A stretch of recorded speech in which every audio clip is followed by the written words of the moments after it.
Point பார்த்தீங்கன்னா நற்றிணை, நல்ல குறுந்தொகை, ஒற்ற பதித்து பத்து, ஓங்கு பரிபாடல், கற்றோதல் ஏற்று, களியோடு, அகம், புறம், இத்திரத்த, எட்டு தொகை. இந்த நூப்பா தெரிஞ்சது அப்படின்னா 8 நூல் அதே வந்துடும், நம்ம ஈஸியாக புரிஞ்சுக்கலாம். அதில் ஒரு நூல் தான் அகநானூறு அப்படின்றாங்க. அகம் என்பது மனம் சார்ந்த விஷயம், மனத்தை பற்றி பேசுறது. இப்போ அதில் புறநானூறுக்கு அதில் புறம் சார்ந்து பேசுறது. புறம் சார்ந்தா அகப்புறம், இது உள்ள அது வெளியில் அதை பற்றி பேசுவாங்க. அதில் வந்து பார்த்தீங்கன்னா இந்த நெய்தல் நிலத்தில் நடக்கக்கூடிய செய்தியை தான் இப்போ இன்னைக்கு நம்ம பார்க்க போகிறோம். அதில் வந்து பார்த்தீங்கன்னா சில இடங்களில் வந்து தலைவி வந்து தோழி ரொம்ப உதவிப்படுவான், சில இடங்களில் வந்து தோழி வந்து தலைவி வந்து நக்கல் அடிப்பான். அதை மாதிரி தான் செய்தி இருக்கு. இந்த பாடலில் பார்த்தீங்கன்னா தோழி வந்து முழுக்க தலைவி வந்து ரொம்ப சப்போர்ட்டாக பேசுகிறான். யார்கிட்ட பேசுகிறான்னா செவிலி தாய்கிட்ட பேசுகிறான். இந்த செவிலி தாய் யாருன்னு பார்த்தீங்கன்னா வளர்ப்பு தாய், சித்தின்னு சொல்லுவாங்க இல்லையா, அதான் வளர்ப்பு தாய். அது சித்தி அம்மாவுக்கு அடுத்த தங்கச்சி சொல்லுவாங்க, அவங்க தான் செவிலி தாய் அப்படின்னு சொல்கிறாங்க.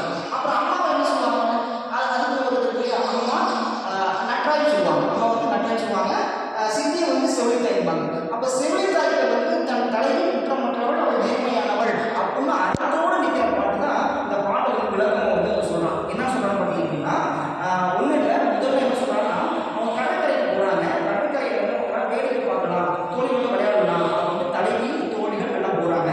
அப்படி போகும்பொழுது வந்து பார்த்தீங்கன்னா அந்த கடற்கரையில் மிகப்பெரிய ஒரு சத்தம் வருது. சத்தம்னா பிரம்மாண்டமான சத்தமாக இருக்குது. அந்த சத்தம் எப்படி இருக்குன்னா மின்னல் விட்டுற மாதிரி இருக்குது. அந்த சத்தத்தினால அந்த கடற்கரையில் இருக்கக்கூடிய மீன்கள் வந்து துள்ளி குதிக்குது. அந்த சத்தத்தை துள்ளி குதிச்சு கடற்கரை மேலோங்கி வருது. இதை பார்த்து அதிர்ந்து போன அந்த தலைவி தோழி ஏதோ சத்தம் கேட்குது, அவன் அழகாக இருக்கு அப்படிங்கிற மாதிரி ரசிக்கிறாங்க. சரி ரொம்ப நேரம் விளையாடுறாங்க, அந்த கடற்கரை பக்கம் விளையாடுறாங்க. என்ன பண்ணுறாங்கன்னா சரி வீட்டுக்கு போகலாம் அப்படிங்கிறத வீட்டுக்கு வர்றாங்க.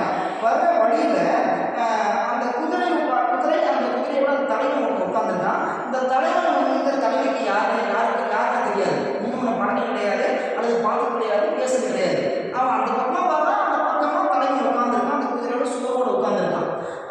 இப்போ இந்த சத்தம் மிகப்பெரிய ஒரு சத்தம் கேட்டுச்சு இல்லையா, இந்த சத்தம் யாரும் என்ன சத்தம் பார்த்தீங்கன்னா அந்த குதிரை சத்தம் போட்ட சத்தம் தான். அந்த சத்தம் தான் இந்த மழை தெளிக்கவும் மின்னல் வெட்டவும் இந்த மீன்கள்லாம் துணித்து வரவும் காரணமாக இருக்கு. யார் அப்படின்னா இந்த தலைவரும் இந்த குதிரை தான் அப்படின்னு சொல்லிட்டு அவங்க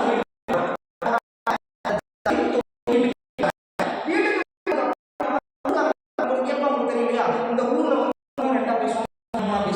அதை மாதிரி விஷயத்தை என்னன்னா தலைவிக்கும் எந்த சம்மந்தம் இல்லாத ஒரு விஷயத்த அந்த ஊருக்காரங்க தூக்குறாங்க.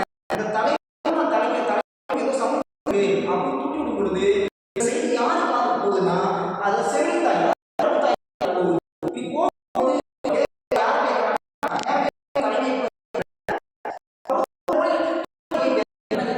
இந்த மாதிரி சரிதானா இல்ல இல்ல இல்ல என் தலைவி குற்றம் ஆனா நாங்க தலைவனையோ சந்திக்கல, அவங்க யாருன்னு தெரியாது. அந்த வழியா வரும் பொழுது அவன் பார்க்கணுமே தவிர அவனுக்கும் இல்ல அந்த ஊருக்காரத்தோடு அந்த அறத்தோடு நிற்கிற இந்த பாட்டு அதை சொல்றாங்க. துறை வந்து தோழி செவிலி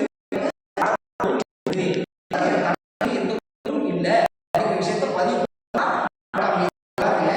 திரை உணர்ந்து அசைய நிறைவடை ஆயமோடு அதாவது உப்பு போல மூச்சு கிடக்கும் அந்த மீன்கள்லாம்